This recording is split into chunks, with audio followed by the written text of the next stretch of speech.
हरे कृष्णा। आज हम आपको सुनाएंगे शारदा माता की कहानी, दसिए के डोरे की कहानी। शारदा माता का डोरा होली के दूसरे दिन अर्थात चैत्र कृष्ण पक्ष प्रतिपदा के दिन किया जाता है। वैशाख कृष्ण पक्ष के लिए शुभ मुहूर्त में खोला जाता है। कच्चे सूत का 16 तार का डोरा जो जलती होली को दिखाकर रख लेते हैं, उसे 16 गांठ लगाकर रख देना चाहिए। फिर उसे हल्दी में रंग देना चाहिए। एक पट्टे पर जल भरा लोटा रखकर उस पर रोली से सतिया बनाना चाहिए। उसके बाद चावल यानी कि अक्षत चढ़ाने चाहिए। फिर 16 दाने जौ के लेकर शारदा माता की कहानी सुननी चाहिए। तो चलिए संपदा माता की कहानी सुनते हैं। एक नल नाम का राजा था। उसके दमयंती नाम की रानी थी। नल के राज्य में अनेकों गांव और शहर लगे हुए थे। एक दिन एक बुढ़िया राजा के महल के नीचे शारदा माता का डोरा बांट रही थी, जिसे लेने के लिए बहुत लोगों की भीड़ लगी हुई थी। रानी ने भीड़ देखकर दासी से कहा कि किस बात की इतनी भीड़ लगी हुई है। दासी ने पता लगाया और रानी को बताया कि एक बुढ़िया कच्चे सूत का 16 गांठ वाला हल्दी से रंगा हुआ शारदा माता का डोरा बांट रही है, जिसकी जो पूजा करता है और 16 जौ के दाने हाथ में रखकर शारदा माता की कहानी सुनता है और उस डोरे को अपने गले में पहनता है, उसके धन दौलत खूब बढ़ जाती है। यह सुनकर रानी ने भी उस बुढ़िया से शारदा माता का डोरा मांगा और पूजा करके कहानी सुनी और कहानी सुनने के बाद उस डोरे को अपने गले में पहन लिया। एक दिन राजा ने जब रानी के गले में हीरे जवाहरातों के हार के साथ उस डोरे को बंधा हुआ देखा तो उसने रानी से पूछा कि यह किस बात का डोरा तुमने पहना है। रानी ने कहा, यह शारदा माता का डोरा है, इससे धन लक्ष्मी बढ़ती है। यह सुनकर राजा ने कहा, हमारे यहाँ तो बहुत सारा धन है, हमें किसी बात की भी कमी नहीं है, खजाने तो हीरे मोती से भरे पड़े हैं। यह कहकर राजा ने रानी के गले से उस डोरे को उतारकर फेंक दिया। उसी दिन शारदा माता ने स्वप्न में राजा से कहा, हे राजन, यह डोरा फेंककर तूने अच्छा नहीं किया है। अब तेरा धन मिट्टी कोयला हो जाएगा। दूसरे दिन ही राजा ने देखा कि उसका सब धन राख हो चुका है। यह देखकर राजा और रानी बहुत ही दुखी हुए कि इनके पास खाने तक के लिए एक निवाला भी नहीं रहा। तब राजा ने परेशान होकर कहा कि चलिए रानी, किसी और शहर में चलते हैं। रास्ते में राजा रानी एक तालाब के पास रुके।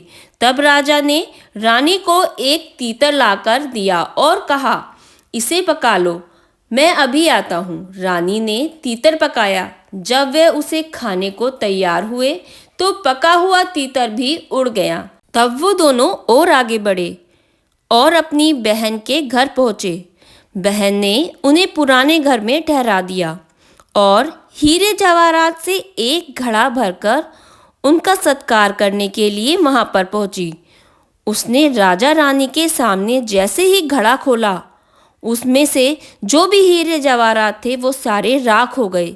यह देखकर राजा ने अपनी बहन से कहा कि इस घड़े को तू यहीं पर जमीन में गाड़ दे। फिर वे अपने साथी एक बादशाह के यहाँ पहुँचे। बादशाह ने उनको अपने पुराने महल में ठहरा दिया। उस महल में एक नौलक्खा हार खूंटी पर टंगा हुआ था। जैसे ही राजा रानी उस महल में पहुँचे, वहां पर दीवार पर बने मोर ने उस नौलक्खे हार को निगल लिया। यह देखकर राजा रानी ने सोचा कि यह भी सही नहीं है, यहाँ से भी चलना चाहिए, नहीं तो चोरी का इल्ज़ाम लग जाएगा। फिर राजा रानी एक माली के यहाँ नौकरी करने के लिए पहुँचे। माली के यहाँ वो जैसे ही पहुँचे, उनका 12 साल का उजड़ा हुआ बाग फिर से हरा भरा हो गया। यह देखकर माली ने उनसे कहा कि तुम दोनों मेरे यहाँ काम कर लो। उस पर रानी ने कहा कि मैं 4 काम नहीं करूँगी, दीपक नहीं जलाऊंगी, चारपाई नहीं बिछाऊंगी, झाड़ू नहीं दूंगी, बर्तन साफ नहीं करूंगी। इस पर माली ने कहा, अच्छा तुम यह काम मत करना, तुम केवल फूलों की माला बनाना और सब्जी बाजार में बेच आना। राजा बाग की रखवाली करता रहेगा।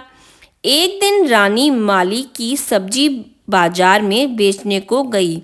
अन्य स्त्रियों से बोली कि सब्जी ले लो।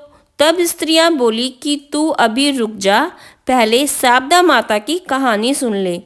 तब वह रानी बोली कि पहले मैं भी शारदा माता की कहानी सुनती थी। एक दिन राजा ने शारदा माता का डोरा फेंक दिया। तभी से शारदा माता हमसे नाराज हो गई।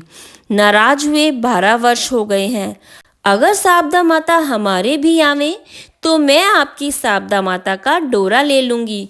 उसी रात शारदा माता ने राजा को स्वप्न दिया कि रानी कल मेरा डोरा ले आवे तो फिर मैं तेरे यहाँ आऊंगी और तू पुनः धनवान हो जाएगा। दूसरे दिन रानी ने शारदा माता का डोरा ले लिया और अपने शहर की ओर चल दिए। शारदा माता ने राजा को और माली को खूब धन दिया। अब राजा रानी अपने राज्य को चल दिए। आगे चलकर राजा बादशाह के पुराने महल में पहुंचा और वहां जाकर देखा कि हार उसी खूंटी पर टंगा हुआ है। तब बादशाह ने बोला कि यह लो अपना हार, जिससे मेरे सिर का कलंक छूट जावे। इसके बाद फिर से राजा रानी अपनी बहन के घर पहुंचे और वहां पर गड़े हुए घड़े को जमीन से निकाला तो देखा कि उसमें हीरे जवाहरात भरे हुए हैं। उस घड़े को अपनी बहन को देकर बोला कि अब फिर हमारे अच्छे दिन आ गए हैं। इसके बाद वह तालाब के पास पहुँचे तो देखा कि जो धन राख हो गया था वह फिर से पहले जैसा हो गया है। इसके बाद रानी शारदा माता का उज्जमन खूब धूमधाम से करने लगी। हे शारदा माता, जैसे तूने राख को धन बना दिया वैसे ही सबके धन में बरकत देना और दौलत धन संपत्ति से भरपूर करना। जय शारदा माता की।